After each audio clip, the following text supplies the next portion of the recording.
Montana Ag Live is made possible by the Montana Department of Agriculture, MSU Extension, the MSU Ag Experiment Stations of the College of Agriculture, the Montana Wheat and Barley Committee, Cashman Nursery and Landscaping, the Northern Pulse Growers Association, and the Gallatin Gardeners Club.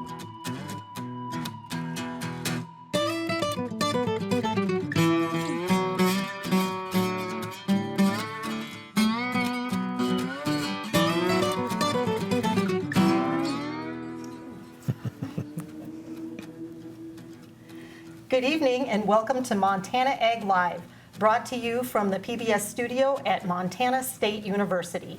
So we have a great opportunity tonight to talk about some more issues with agriculture and conservation. Jack Rieselman put a great season together.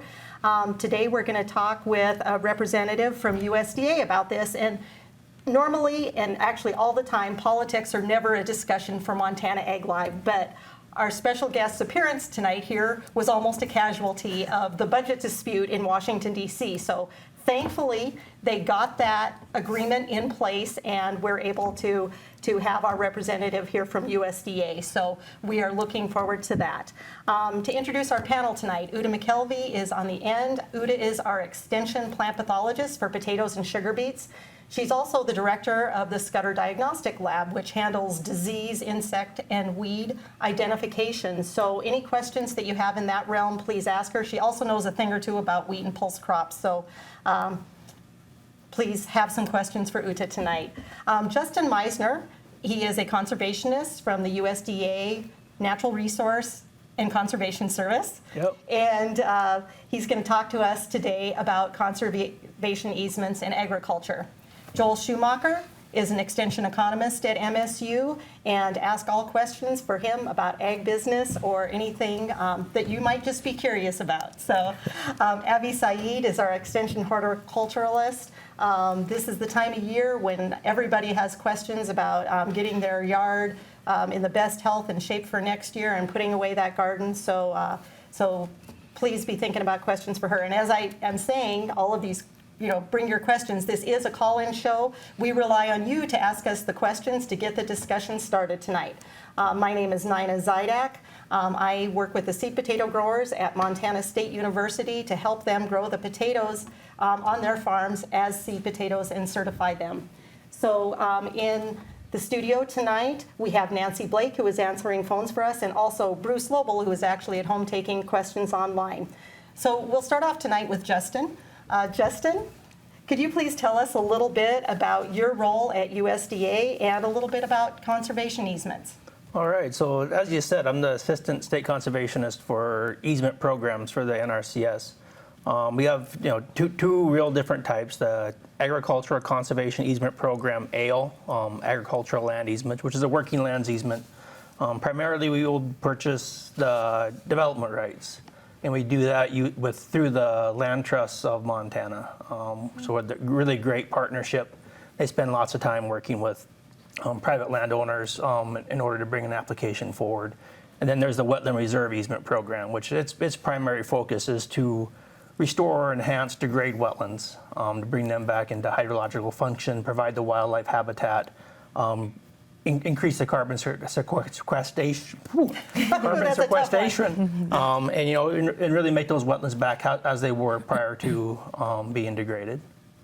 So I've got a question for you on the land trust. I know in the Gallatin Valley we have Gallatin Valley Land Trust, and people donate money to land trusts. So how are those funds used to establish a conservation easement, and do you work in partnership with those nonprofit organizations? Yes, for sure. The partnership we have with MALT, the Montana Association of Land Trust, is critical to the working lands easements for sure. We work with the Gallatin Valley Land Trust, Bitteret. I think we have 7 that are currently eligible entities to hold easements for the NRCS on those working lands easements. Again, without them being in place and building those relationships, across the state in their service areas, we really wouldn't be as successful as we are right now, for sure. Mm-hmm. Great. Yeah, it's good to see everybody working together on that. So Abby, a question for you. A person has a cherry tree with some splitting bark. Actually, this call came in from Kalispell at the end of last week. Is there something that they should cover it with? Yeah, so usually that splitting bark oftentimes is probably as a result of winter kind of southwest injury or sun scald. Usually occurs on the south and western side of your tree trunks of thin-barked and dark-barked trees. And so especially younger trees are a lot more susceptible. But in terms of any sort of tree paints and things like that, usually those aren't recommended. So one of the things I would recommend doing, though, is use like a white tree wrap this winter to prevent further damage and protect that tree further. So that would be a good strategy to reduce those issues. And any thin-barked and dark-barked trees, it's a good idea to protect those from that sunshine. So another thing comes to mind with a cherry tree and splitting bark, Uta, and that is bacterial canker. Mm-hmm. So in that case, would you probably wouldn't want to cover or anything like that? No, so that would be a winter injury, right? That's an in-season injury. Right. I think there would be wounds in the first place that kind of help the bacteria enter into a tree and cause disease. So maybe in a way, like avoiding any kind of stress or injury to your tree is gonna help prevent that. And then once you have that kind of canker, the best idea is probably to prune out affected branches to prevent further spreading. And so you always want to prune a little below that actual canker injured area, and then take good care to sanitize your tools so that you don't spread that pathogen to other trees that have been healthy so far, right? That's always a good practice. Mm-hmm. Okay, thanks, Uta. So Joel, I guess at the beginning I said we aren't going to discuss issues of of the federal government and the casualties of politics, but the Farm Bill expired yesterday. Are we going to get a new Farm Bill soon? What happens if we don't get one soon? Well, yeah, I mean, so technically our Farm Bill, it's a 5-year bill, and it did expire yesterday. However, it's not as critical as like the government shutdown where offices were going to close immediately. And really, as long as something is done by December 31st, there's essentially very little impact to most growers. I mean, depends on where you're at in the country, because some folks are in planting season already, and you know, just the nature of where Montana's at with our programs, that's not too big of an issue. But as long as something happens by December 31st, I'd say there's essentially very little impact to Montana producers. Mm-hmm. But the last Farm Bill, we could get a 1-year extension, or we could get a delayed period where we're kind of operating on an expired Farm Bill.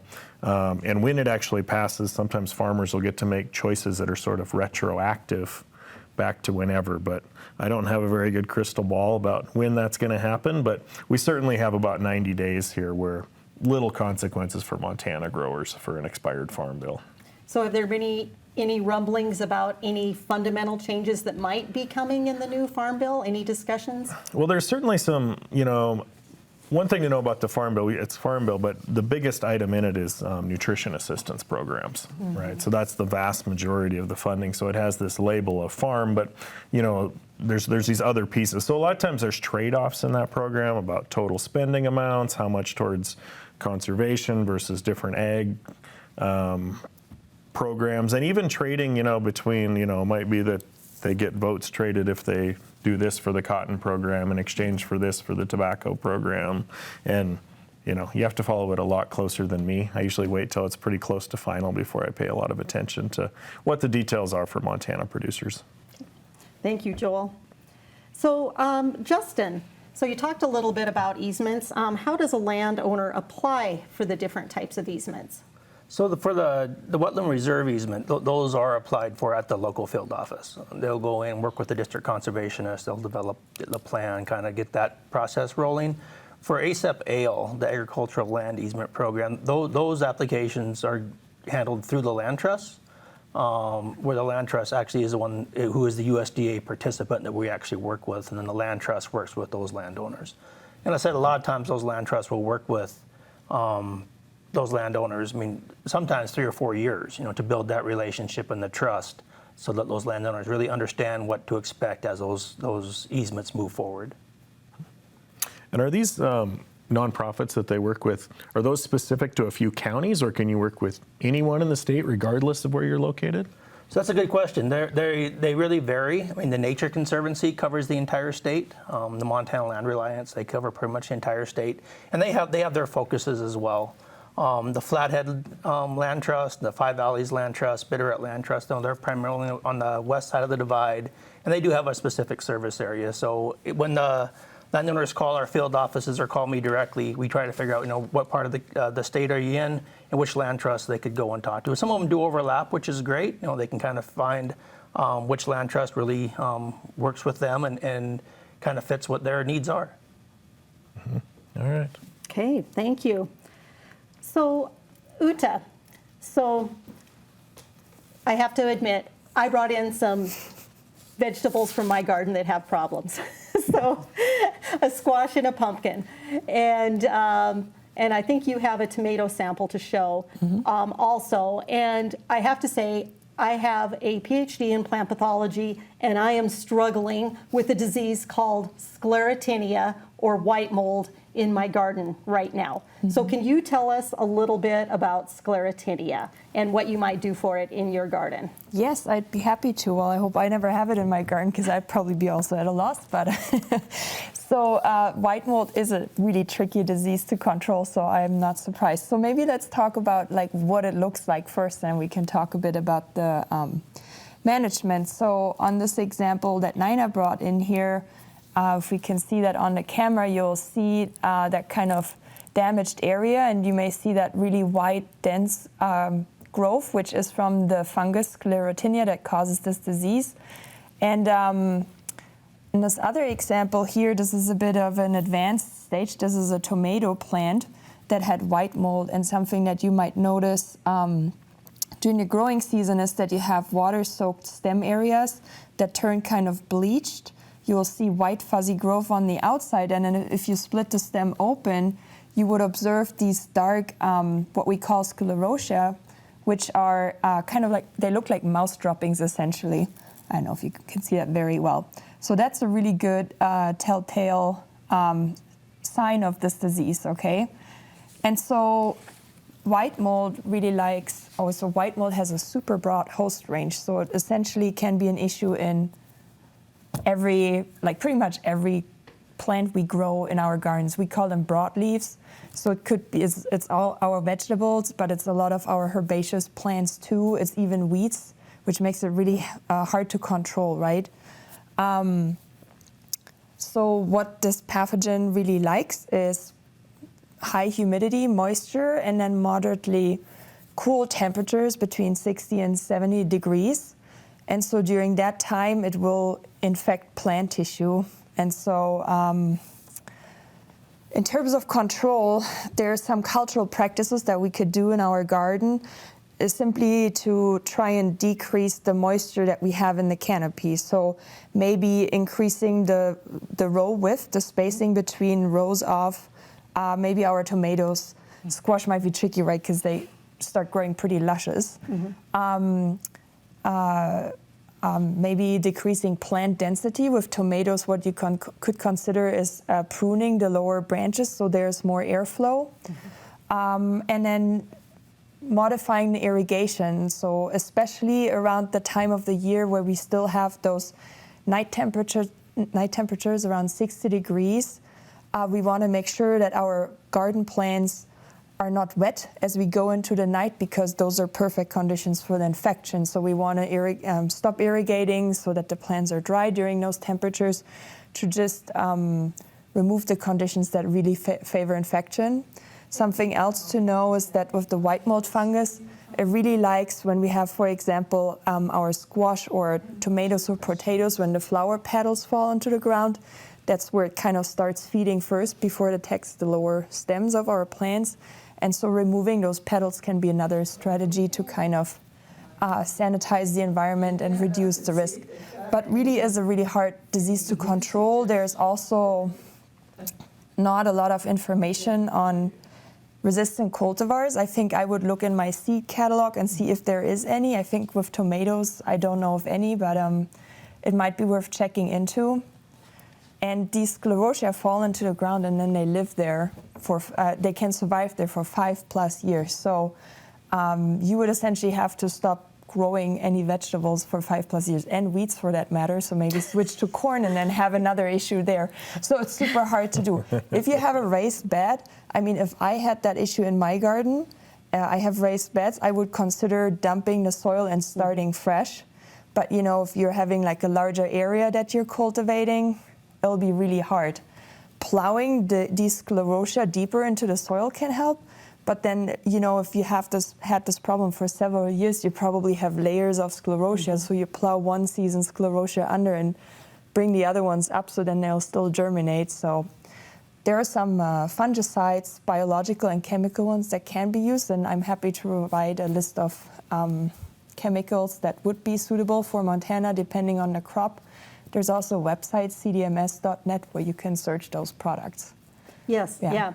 So our potato growers actually do use fungicides for sclerotinia or white mold, and it causes a stem rot in potatoes. In 99% of the cases, it will never actually infect or invade a potato. It's usually just the stems, but it will reduce the yield, and it'll also kind of mess up the size profile, because you'll end up with a few big potatoes where you have a healthy stem, and then where it kills the stem, then you'll get small potatoes. Yeah. So, but you can spray fungicides. In that particular case, you spray them at first bloom and then at about 75-80% bloom.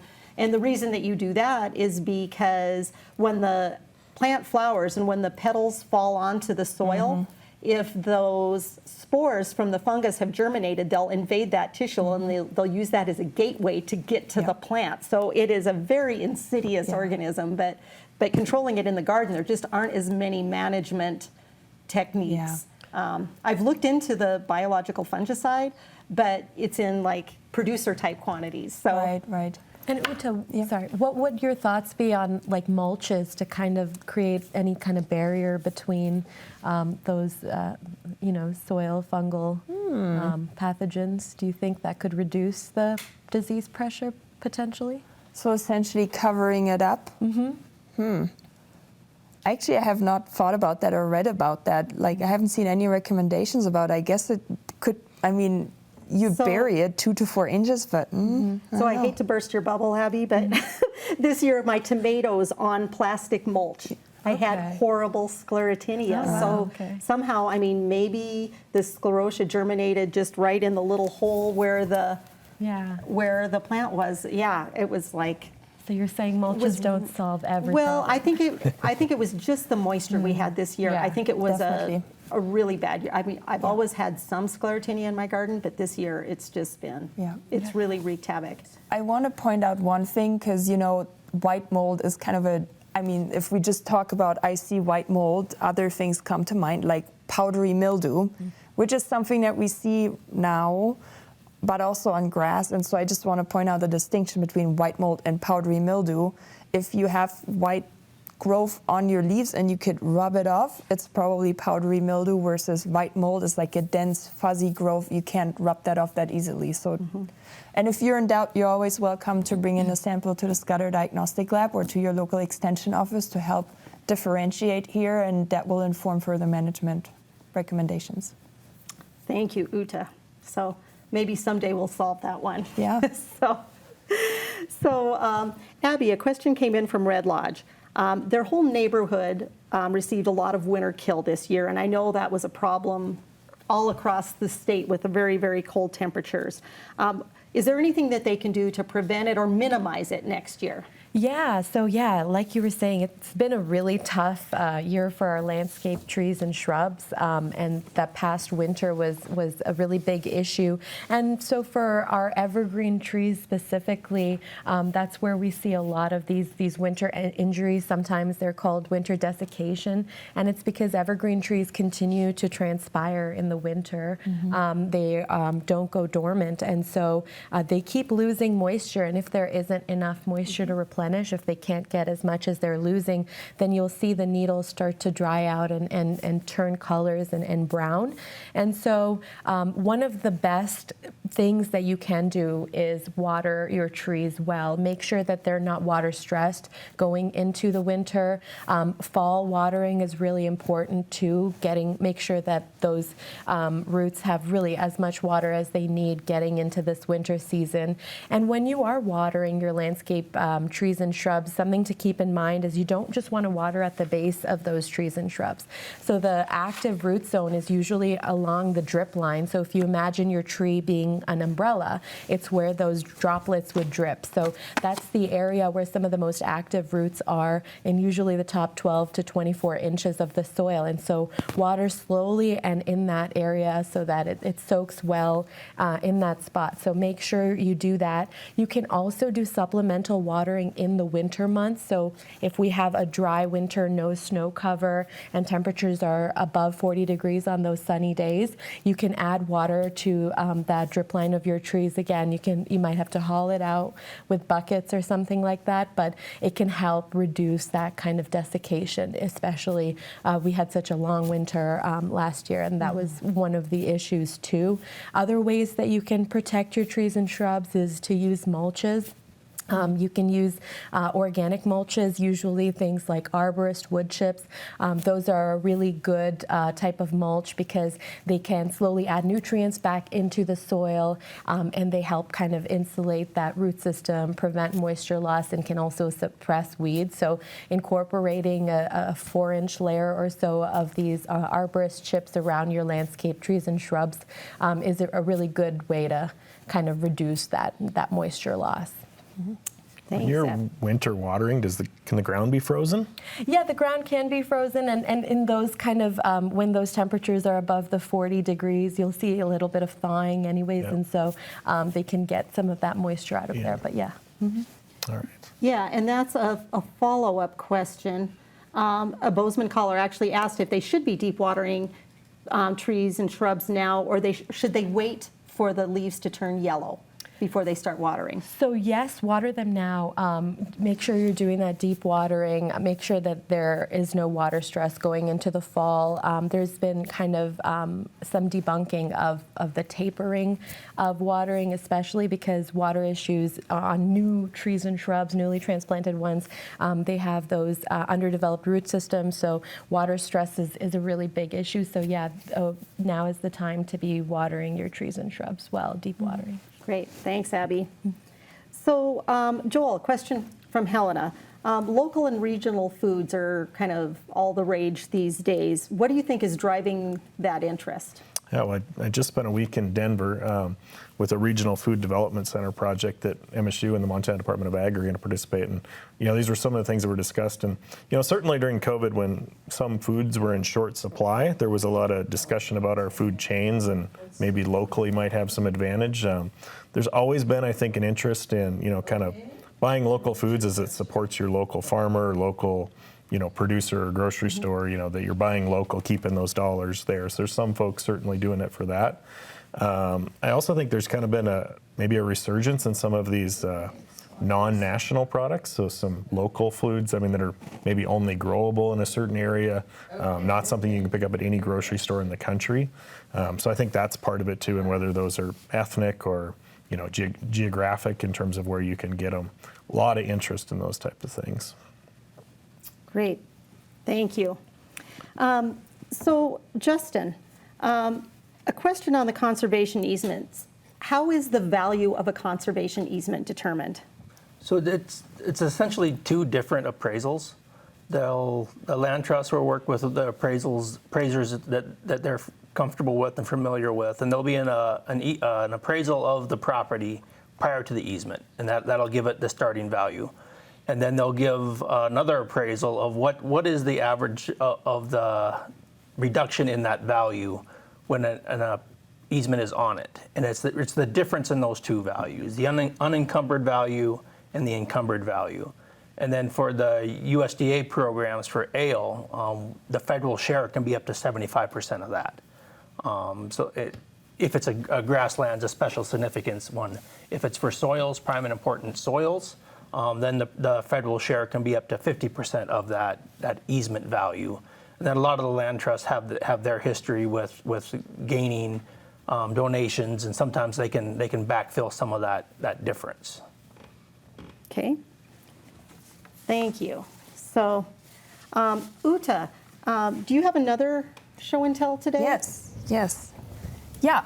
So while we're talking about winterization and all sorts of tree issues and stuff, I thought I brought in, I'm bringing in this sample here. So what I want to talk about a little bit is seasonal needle drop. I thought we should talk about it because it's one of the most common samples we're diagnosing these days in the Scudder Diagnostic Lab. So in late summer, early fall, we often observe seasonal needle drop in our evergreens. And so this is not the disease as the name suggests, it's actually something that naturally happens. So even evergreen trees eventually lose their needles. And that, it depends on the type of tree, the species, when that happens. Some do it at 4 years, some a little bit earlier. But so the way to differentiate between seasonal needle drop and a needle drop browning and dropping from a disease is that it would usually affect the lower branches and then the needles on the inner part of the branches first, right? And so this is the time of year where we see this. If your lower branches or the inner part of your branches is green and then you have browning here, we might be looking at a disease. But this is normal. I've been dropping a lot of needles since I've been talking about it, and no reason for concern. It's a normal process. Obviously, helping our trees be less stressed by watering them adequately and things like that will, also help them maybe keep their needles a little bit longer. But so this is no reason for concern. Other types of browning, maybe. Yep. Thank you. So I worked in the diagnostic lab many years ago, and I would like to, you can't count how many samples come in that actually look exactly like that. So it's, we always, just called it like the ugly spruce season or, because a lot of people are wondering what's going on with that. Right. So a caller for Big Sandy has a question about German butterball potatoes, so I'll see if I can answer that one. They have brown spots throughout the potato and wondering if it's safe to eat. He planted certified seed. Well, first of all, it's hard to know for sure what might be causing the brown spots throughout the potato. There are some nutritional issues, water issues that can cause brown spotting throughout the potato, but I'm not 100% sure what it is. As long as the potato isn't actually showing signs of rot and doesn't smell bad, I mean, it's probably okay to eat.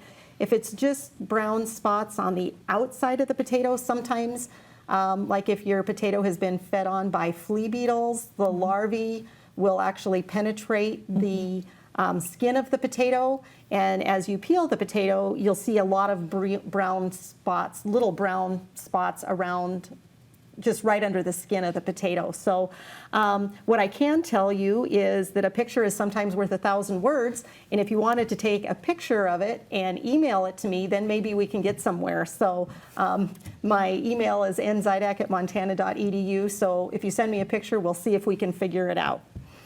So Abby, lots of questions tonight about gardens. So this caller from Missoula is a first-time gardener with a half-acre garden, so half-acre garden. So they are starting out very, very ambitious. What should they do to wrap up for the garden season? What are your best tips? Yeah, so that's a really good question too. This is the time of year where you want to set your gardens up for success. A few things to kind of do with your gardens this time of year. Sanitation is another a pretty important part. And so we had questions last week about apples with like spots and things like that. So if you had any sort of issues and disease problems, or if you have a lot of kind of foliage sticking around or any sort of debris, it's a good idea to remove that from the landscape, because that can kind of increase those pressures of potential diseases. Other things to kind of do, starting out with a half-acre garden, I would also recommend getting a soil test, because that gives you a really nice baseline idea of what your landscape nutrients look like. And if you do have any problems in the future with kind of underperforming vegetables and things like that, then it's a good way to troubleshoot that, because you know where you were starting from.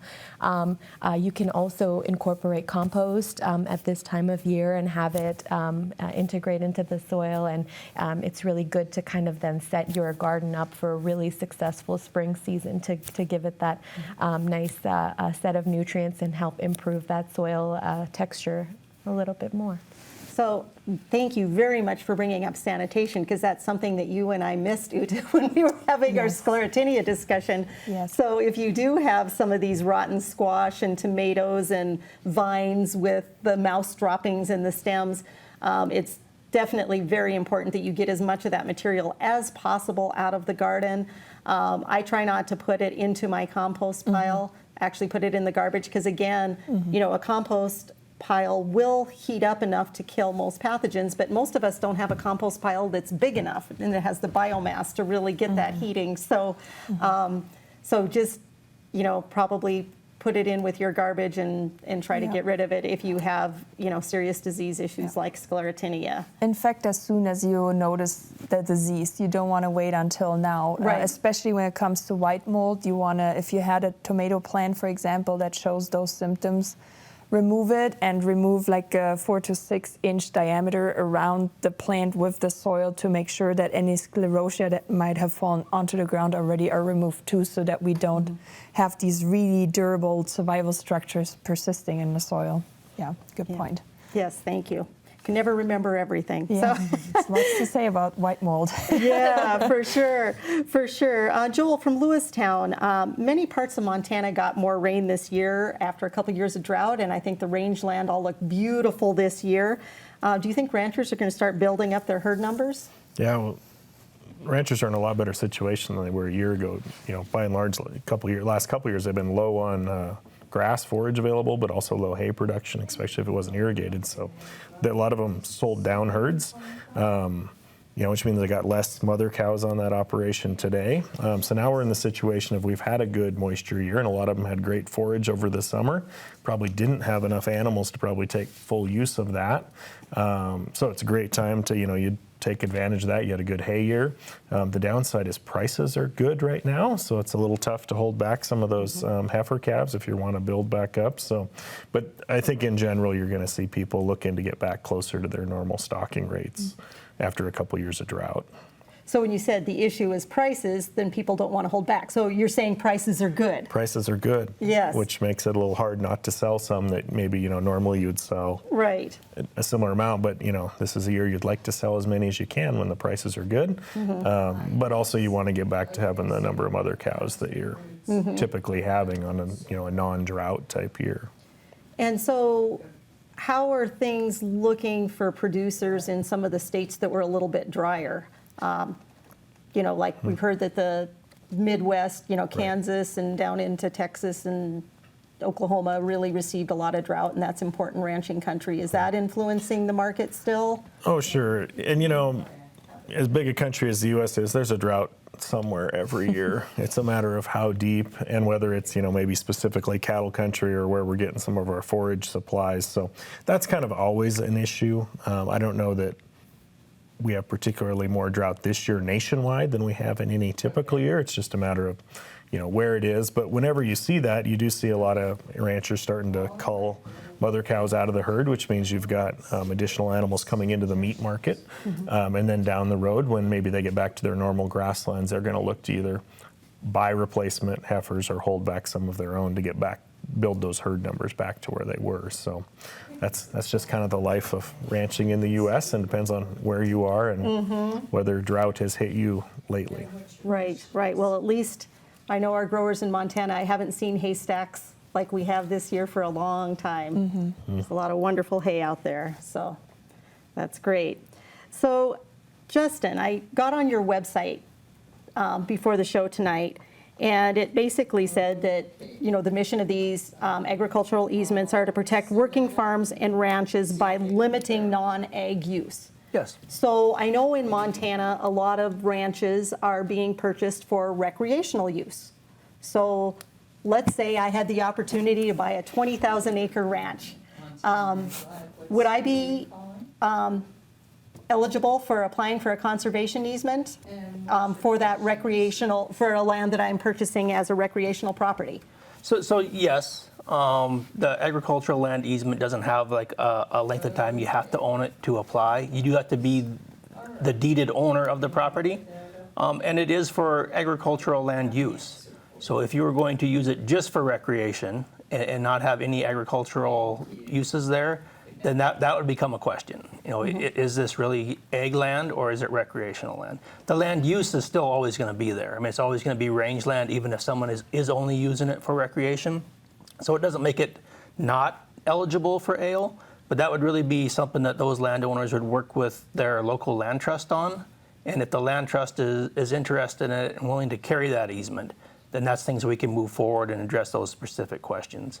And we have land easements, I mean, really all over the state.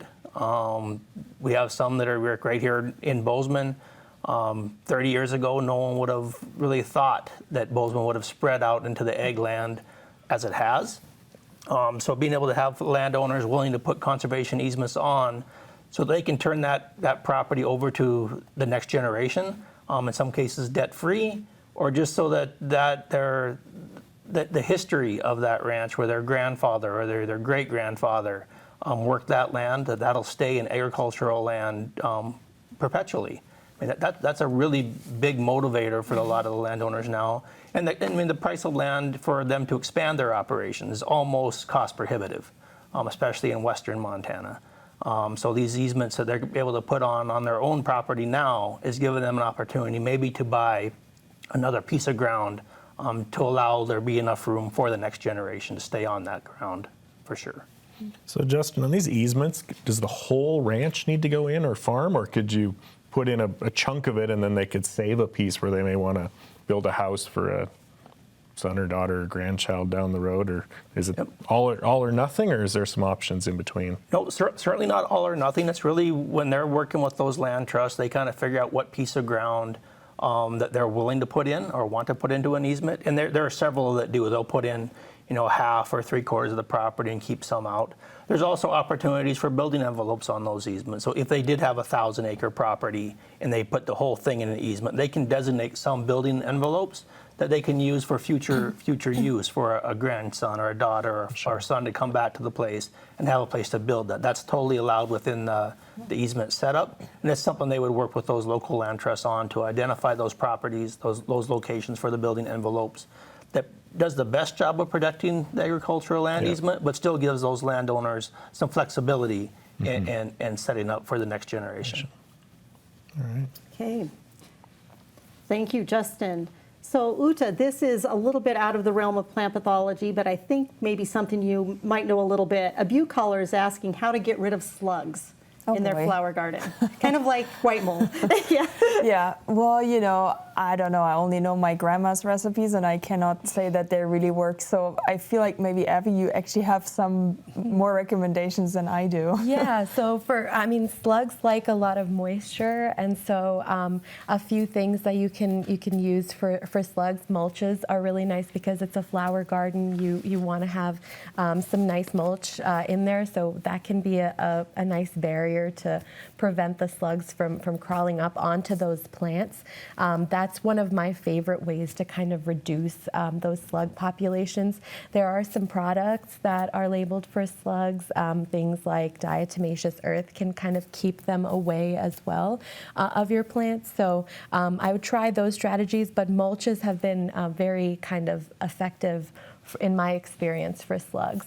They do like those kind of moist conditions though, and we've had a very high moisture season, and so it is going to be a little bit of a battle potentially with all of those moisture-loving organisms in general, but I would recommend trying out the mulch strategy. Okay, great. Another question for you.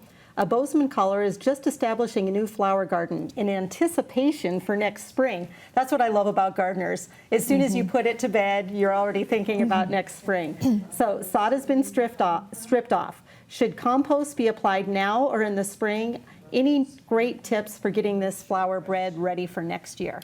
Yeah, so I like to do fall personally, and I mean, you can do a spring application of compost. I like to incorporate in the fall because it gives it time to kind of incorporate into that soil. So I recommend doing that. I really like that strategy in terms of reflecting on what you want to do and planning it out. So definitely would recommend planning it out and getting a soil test. We sometimes what we do with compost is we over compost our landscapes, and so it's a good idea to get that soil test.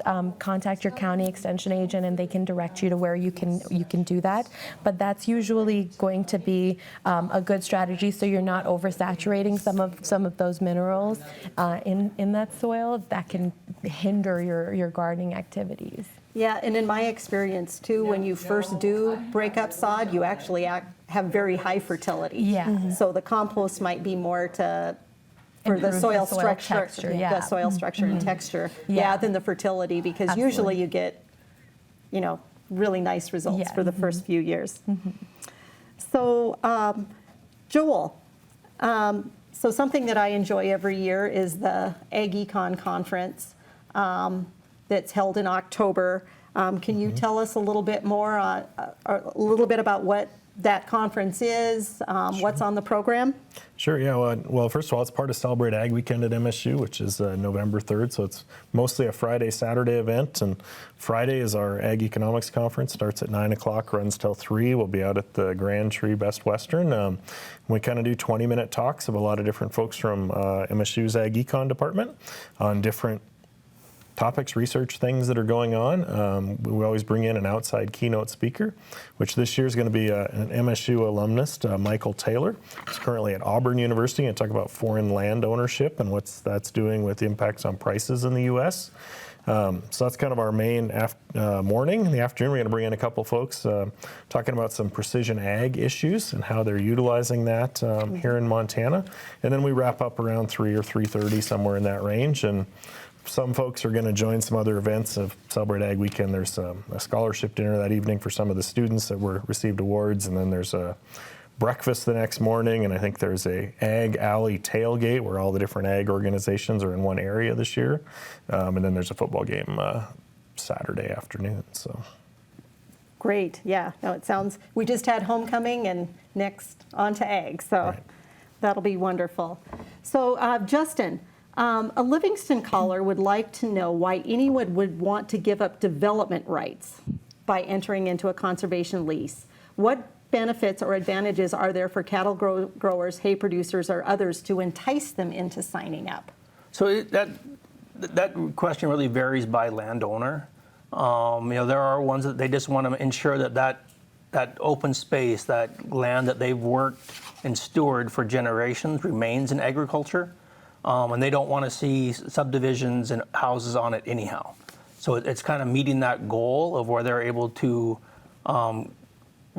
get some of that value out of the property for that development right, where they're able to turn that land over to the next generation, or just to keep it in open space for wildlife migration, especially in the Livingston area. To keep that open space for wildlife is important to some. And with the expansion of where some of the bigger cities in Montana have been going, Bozeman, Kalispell, and Missoula areas that are really expanding, it helps to them to ensure that their stewardship of that land it stays in ag. I mean, that's important to a lot of the people around, especially the farmers and ranchers that have been here for generations. Yeah, so it's really going to depend on the landowner and what their It really does. their value is for keeping that as ag land. Yes. So, great. So, Uta, a question that came in from Billings. The Crystal Sugar Plant closed in Sydney. What crops are replacing sugar beets in that growing area? And kind of what can we expect to see people doing over in that area of the state? All right, great question. Certainly been a question for me this year. I don't know what long-term the plan is. I think this year, what I've heard and been told is that a lot of the acres probably went into corn because that has high nutrient demands, just like sugar beet, and the soil or the fields would have been already prepared in such a way. What long-term, what growers are going to do, I'm not too sure. Are there? I guess we'll just see. I know that the research center, certainly in Sydney, is exploring a lot of new or different crops and varieties, to kind of enrich diversity in Montana agricultural crops. So I guess that's something interesting to have an eye out for and just see what's going to happen. Soybeans might be moving in more, but I think it'll also really depend on how, the climate develops and, what demands there are. Mm-hmm. Yeah, that's going to be an interesting one to watch for sure. And those are all irrigated acres, right? So Yes, they are all irrigated acres. Irrigated crops Yeah. would be looking to replace Yeah, them. and many years ago there was talk maybe of putting a potato processing plant, but I haven't heard of any any plans for that for many years. But yeah, it'll be interesting to see if any potatoes Certainly. might be produced there that would probably go to processing plants in North Dakota or Canada. So yeah, we'll keep our eyes on that one. Abby, a question in from Townsend. Is it too late to fertilize your lawn?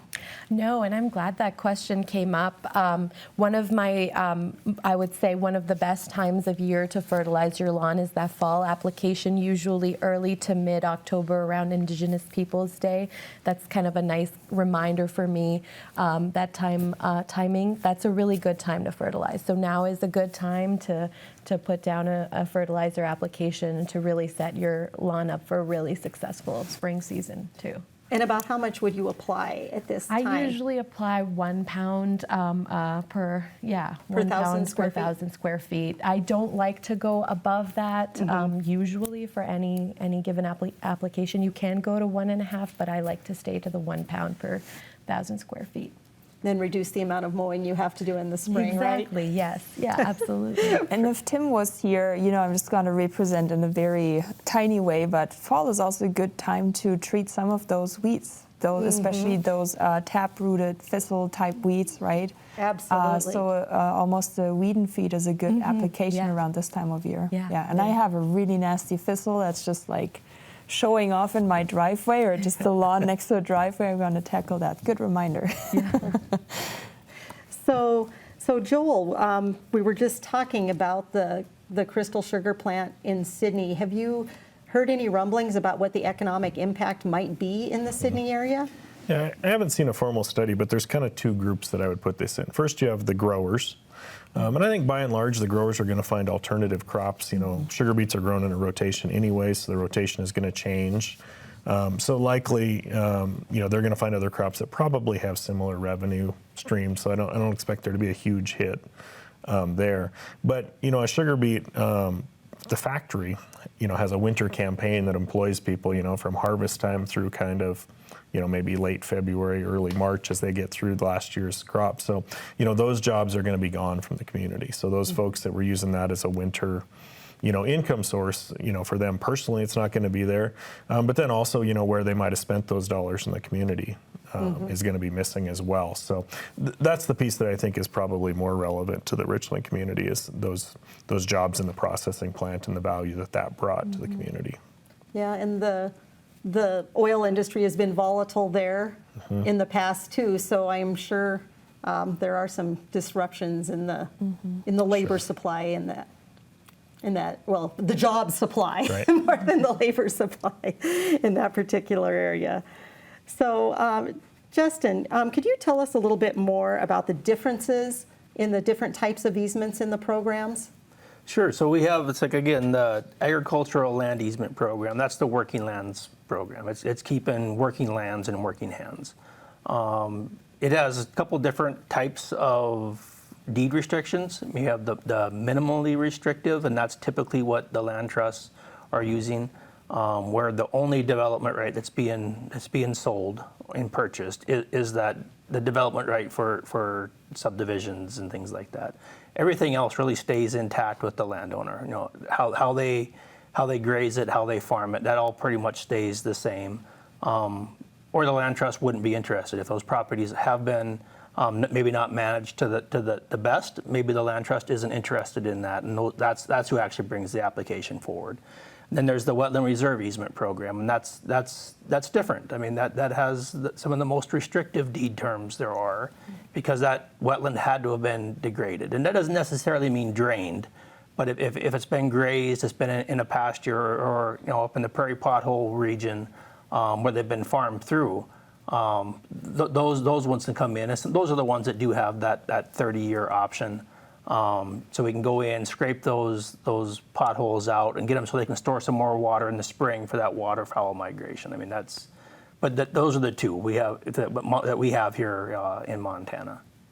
So one thing that comes to mind as you're talking about that, is there a lower acreage unit or an upper or acreage limit or an upper acreage limit? Like, do you need to have a minimum of so many acres, or is there a point where it's like, once I've put my 20,000 acre ranch in, are there any limits either way? So there's not. I mean, there's not a minimum number or a maximum number. I mean, it does get to a point, if it's down in that 5-10 acres in Montana, is that going to be a viable egg operation? And there may be some questions to that, with the community egg idea, with the high tunnels and producing vegetables locally, maybe. But the cost of that easement is going to be relatively low, especially for that footprint, the cost per acre. But we do have some easements that we've closed in the last couple years that are in that 20,000 acres. So it really depends, and then how the land trust works with those landowners moving forward to bring that application forward, to really make it site-specific, landowner-specific. Okay. So, thank you. So, from Sheridan County, they had Ascochyta blight in their chickpeas this year. Again, probably another disease that likes a lot of moisture. How will they know if the disease is in their grain, and would it be okay to use it as seed next year? Great question. Yeah, this was a disease year, and boy, did we have Ascochyta for sure. So it can be in the grain, but it'll be hard to tell from just looking at it because it can be symptomless. So what I would recommend doing is send a sample to the Regional Pulse Crop Diagnostic Lab, which is not the Scudder Diagnostic Lab, it's a different lab. And they provide seed testing services where they check for specific pathogens.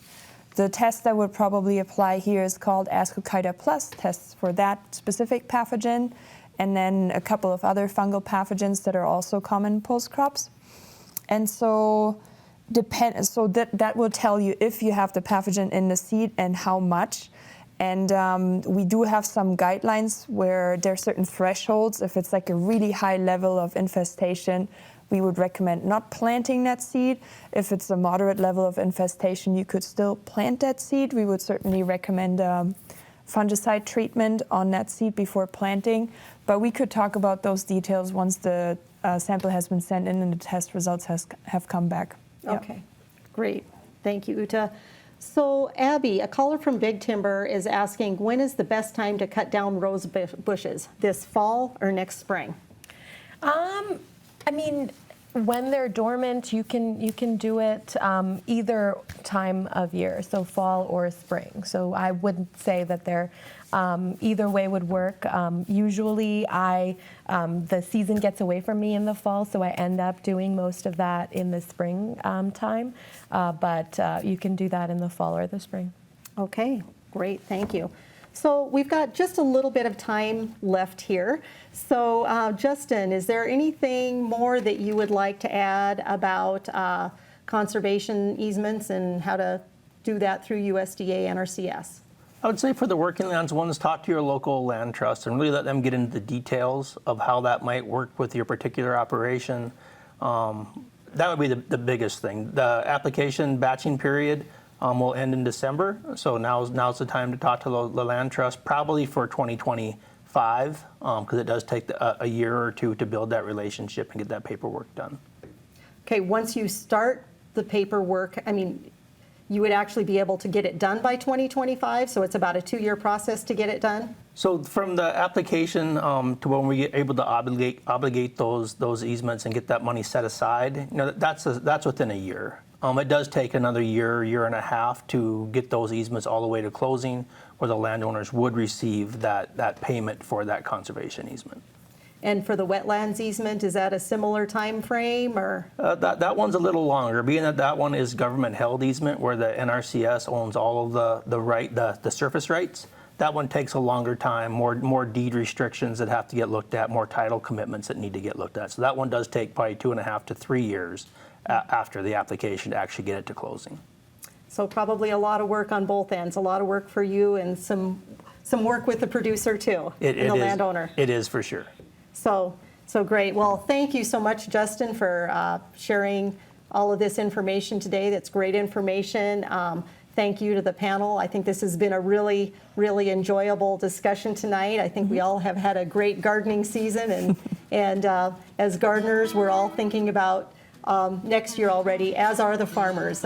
It's always next year country, so we're always looking to the next growing season.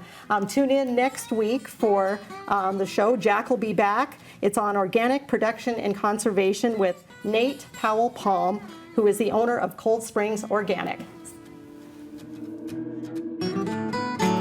For more information and resources, visit montanapbs.org/aglive.